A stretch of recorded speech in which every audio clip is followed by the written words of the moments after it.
Hi, folks.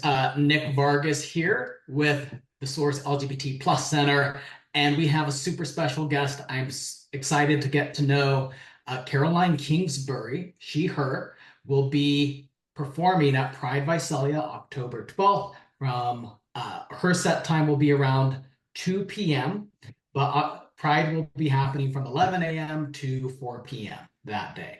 But with us also is Brian Poth, our executive director, who actually found Caroline and reached out to her and got her to perform. So, Brian, how did you find Caroline? Well, it's Instagram. So thank the gay gods that my Gay algorithm, algorithms. yes, just just sort of started feeding me Caroline every day, and I freaked out when I heard your music because I'm an 80s baby, like I'm Gen X all the way. Like this music is like pop candy, pop rock candy from like my generation, and it sounded so familiar. And I just like, you know what? I'm just gonna DM this person and see if they'll respond. And I pitched the idea of maybe performing at Pride. I thought if we don't jump on this right away, there's this person is going to be so busy and that they'll never be able to come or we'll never be able to afford them. So I was really grateful when you responded right away. And so yeah, I just wanted to say thank you and then give you time to introduce yourself to our fans and the folks that are going to be at Pride in the next couple weeks. And yeah, tell them what to expect, I guess. Yeah. Well, so when you reached out to me, we were just talking about this before we went live, but when you reached out to me, it was sort of like early this summer maybe or like late spring. My career was just kind of getting rolling. I signed a record deal. I had a little viral moment for one of my songs called Kissing Someone Else. And then my socials and my just like streams started going up and up and up all summer.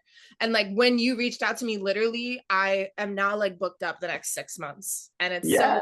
but it's just beautiful because it made me just really happy that like a Pride Center, like that's throwing their pride and doing that. Like you actually found like an artist to show people, and that makes me so happy that I get to come to Visalia and to meet all of you guys and just like give you a fucking great show. Because I'm gonna be gone for the next 6 months, and I'm glad that I can come to Visalia and do this. And I mean, literally, our small town like LGBTQ centers and our small town queer communities. Like I live in LA, but I'm from Florida.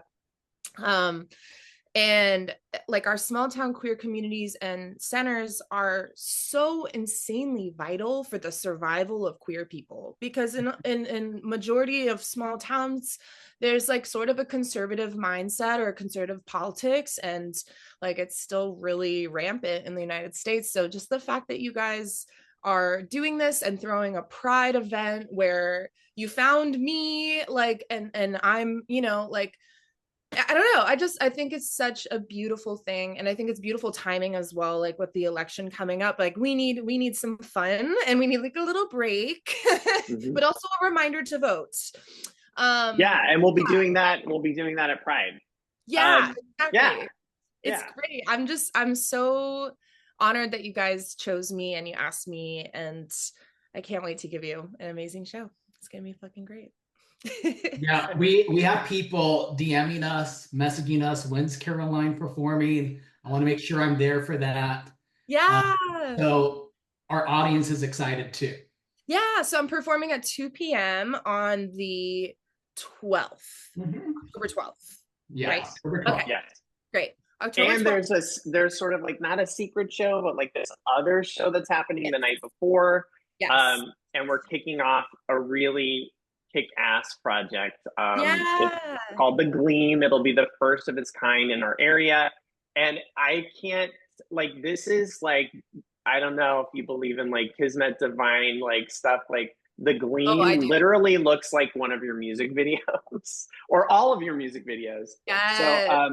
Yeah, we're it's still kind of top secret, but our biggest supporters and fans will be at the center that night to watch Awesome. you perform. It's our first like ever concert at the center, with someone of your caliber, and yeah, we just can't wait to unveil the gleam that kicks off of Pride the next day.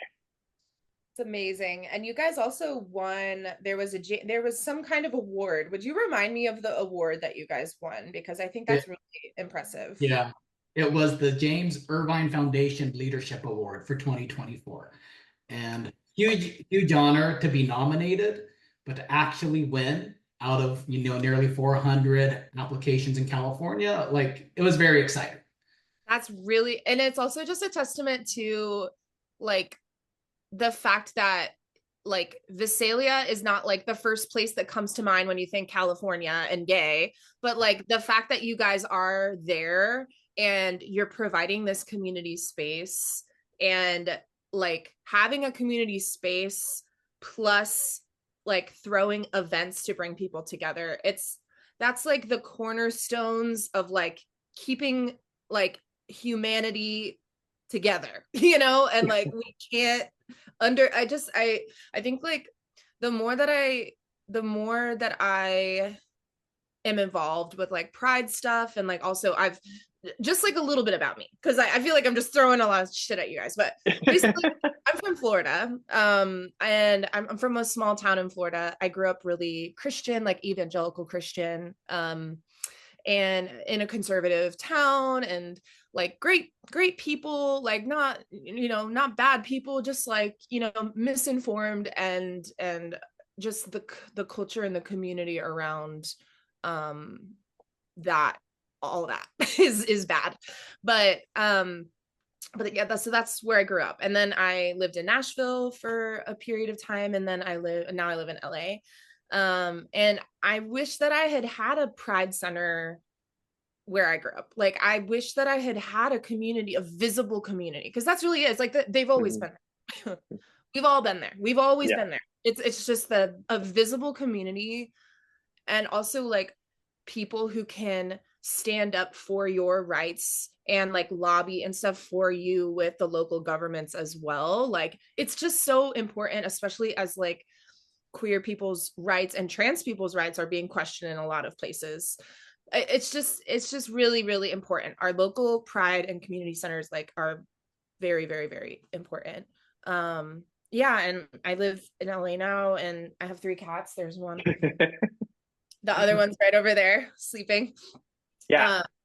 Yeah, like living in LA, I'm very privileged to be around so many queer people. I live in Echo Park, which is like a super gay area, gay community. Like everyone in my like little duplex, quadruplex thing that I live in is all gay. Like it's crazy. Yeah. It's like, there's a lot of privilege that we have here. And I think like the more we can remind people that like even outside of LA, it's like we have to stick together, and we have to like participate in our community to keep each other safe, like truly keep each other safe, and so that we don't want to kill ourselves. Yeah.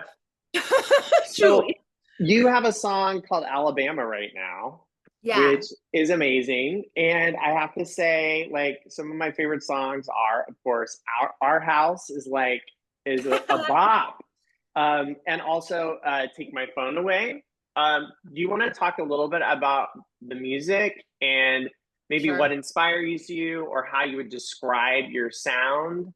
And maybe some of the folks that you're working with right now, like they're really cool. Yeah, so I got signed to a small label called Music is Fun. I love their name is hilarious. I was one of the first artists that they signed. They're under a bigger publishing company called Seeker Music. But it's just a really great like indie record company. Like I got really lucky. And so with this record deal, basically I'm putting out a ton of music with them, and I have an EP that's being released October 18th, with 5 songs. There's already been 3 that are released, and then there's going to be 2 more when the EP drops. The song that you're referring to, so Our House was the first single, then Alabama, and then Take My Phone Away.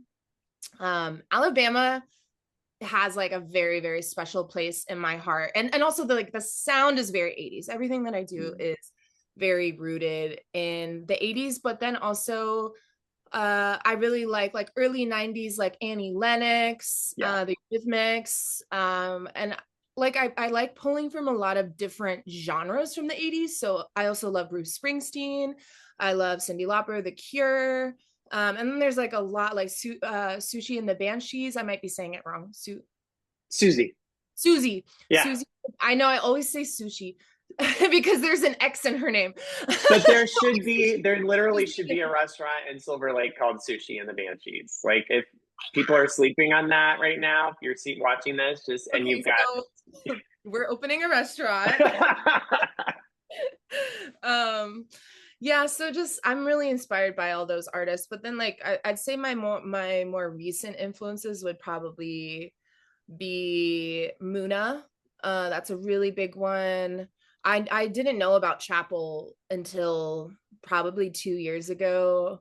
I met her actually she's also like, I mean, like, she's really opening doors for artists like me. And I think like there's like people who want to be like, aren't you like jealous of her success, or like blah blah, and it's like that is so, I think what's beautiful about the queer community is like we all know we're in this together. And like if one of us succeeds, it's like opening a door for a lot of us. And I'm a white girl, I'm a white cis girl, you know, it's like, and the fact that we had to have an artist like Chapel to get in there and blow open some fucking space for the lesbians it's great, and I'm really glad. And I hope it also opens doors for like more like people of color and different gender identities, and that's the hope. But yeah, Chapel, she's a part of sort of the same like music community that I'm in. And I worked with the same writer who wrote on Good Luck Babe, Justin Tranter. We worked together on my song Take My Phone Away. And that was really cool because we wrote that song like 2 years ago. He had just started working with Chapel around that time. And I remember him being like, oh my God, you got to check out this artist, Chapel. And I was like, oh, that's so cool. And I got to meet her at a party at one of his like parties at his house. And it was really, really cool. It was really cool, even at the time, because I was such a huge fan of hers then when I found out about her. So yeah, I mean, it's the queer music revolution is in full force, especially in LA. The queer music renaissance is what we're calling it, or the lesbian renaissance, but I like to make it a little bit more inclusive of all of the other artists. But yeah, it's a really special time to be a queer artist. And it feels like we're changing the industry, which I just like, when I started making music, I didn't ever think that would be a possibility. And the fact that it's happening and that there's this huge demand for it. You see it with Chapel's crowd. You see it with Renee Rapp and Kalani and all these other people. Like, there's a huge demand for queer music, queer art, because I think a lot of young people, Gen Alpha, Gen Z, are lucky that they get to come out at such a young age because they had that information with the internet. And so, yeah, it feels like a very special time to be making queer music. And yeah, I mean, I feel like David Bowie would be like seeing this. Yeah. And I feel like he'd be like, what in the fuck is happening? Like, you know what I'm saying? Like, this is what... It's too mainstream. We're too mainstream. Like, what the fuck is happening? What is this gay capitalism? But no, but it really is changing people's lives. Like, it's already changing my life. It's changing a lot of smaller queer artists' lives that Chapel is big, because it's proving the concept that marketing music to queer people works. And I was told for years that it was too narrow. It was whatever, but it's like, gay people have always launched the best pop artists, starting all the way from Judy Garland to fucking Madonna to fucking like it just like going from there. We got Lady Gaga, we got Britney Spears, we got Christina Aguilera. It's like, you know, the gay people, we have good taste. Nick, did you want to jump in here? Did you have a question you wanted to ask Caroline?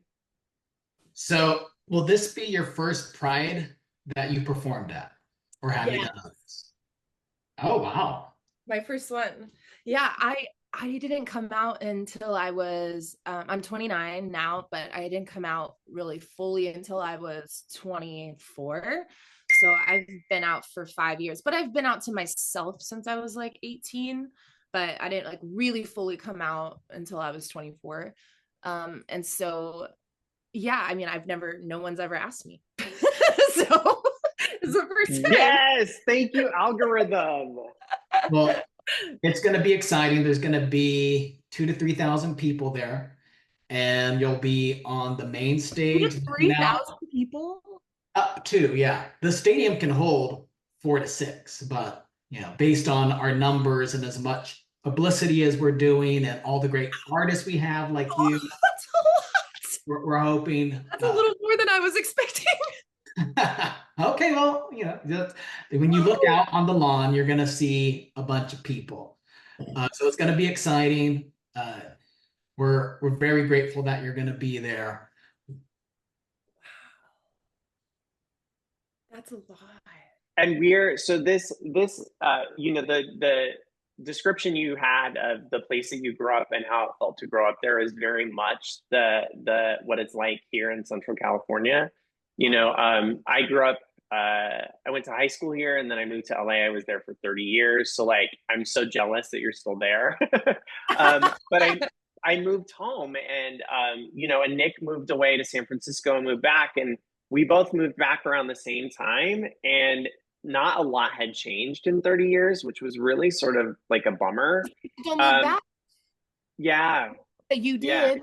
Yeah. And so, at the time, I can speak for myself, but I felt like a total failure, like I just thought, my gosh, I never thought I'd end up back here again. Like, what am I going to do? And I met Nick, and, right within 6 months of meeting Nick, we both thought, you know what, we should have an LGBT center. If we're going to stay here and live here, something has to change. And so that was like 8 years ago. And from the first, moment that we opened the center, people wanted a pride.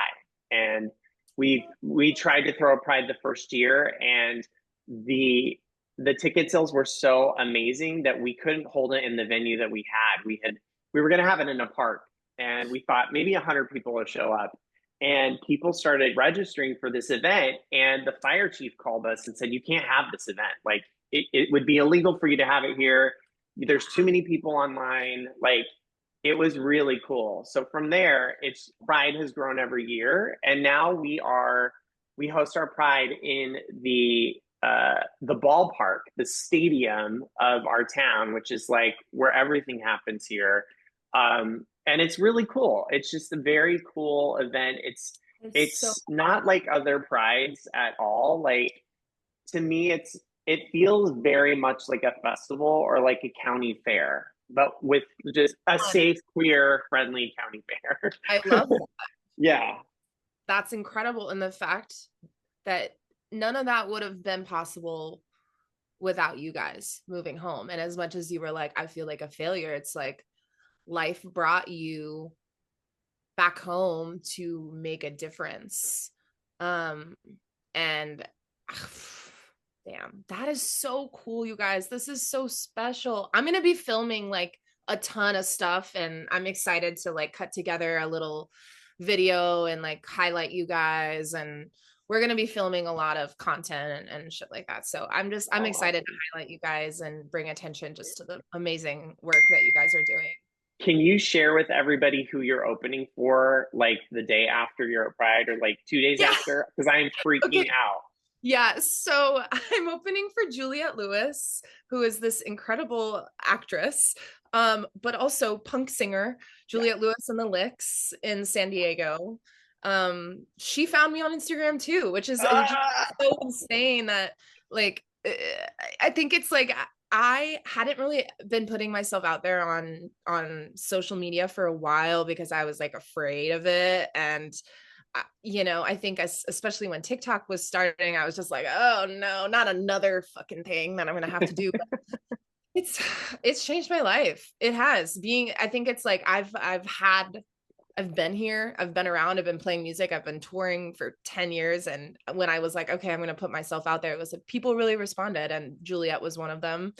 And she's just so nice too. She's just like the nicest human as well. And Ah. very special. Yeah. I'm very excited about that. And then I'm also doing a headlining show in LA, October 17th. If anyone wants to drive from Visalia to come hang out, tickets are on my website as well. October 17th in LA, doing my headlining show. And I'm really excited about that because Visalia is actually going to be the first show that I've played in a while. And so like you guys are going to get a lot of my like fresh energy, which I'm excited. And then going into these other shows, like it's just going to be a really, really fun vibe. And then I'm opening in Chicago for Beach Bunny at the end of the year. And then next year I'll be all over the United States and Canada with Pom Pom Squad, which is another great queer artist. Yeah, I mean, it's just really cool. I mean, I'm at a really small level still, but I feel really supported, which is nice because for a long time I didn't. And it was just me working my 2 jobs. We were just talking about this earlier, but I just recently was able to like take a pause from my jobs. I've been waitressing at this restaurant for a long time, and then was nannying, and I nannied basically a 1-year-old who became a 2-year-old. And so I got to see her grow up, and then like now I'm so busy I can't do it. So it's a very special time for me, and just like really a lot of excitement and just ready to play, you know, because that's my favorite part about all of this is putting on a show for people and just making people happy and just having fun, you know, because that's what we need, you know. Well, we can't wait to have you, and we can't wait to. I just can't wait to see the people's faces, because for folks who know you, they're going to be super excited. But for folks who are being introduced to you for the first time, like you are an inspiration to folks. You know, to have a queer artist on stage at this level for us has always been a dream. And so you're the perfect dream come true. So thank you for saying yes. It was kismet. It was kismet. The universe brought us together. Well, I'm sorry. I'm excited. And folks, get your tickets to see Caroline and our other artists and support Pride Visalia. Tickets available at pridevisalia.org, or just Google the Source and go to our socials. It's all over there. And tickets are $10. A full day of entertainment, 11 a.m. to 4 p.m. October 12th this year at Valley Strong Ballpark in Visalia, California. And we're really looking forward to seeing you there and, you know, hearing some great music. It's going to be awesome. Thanks for having me, you guys. We'll see you soon. Okay.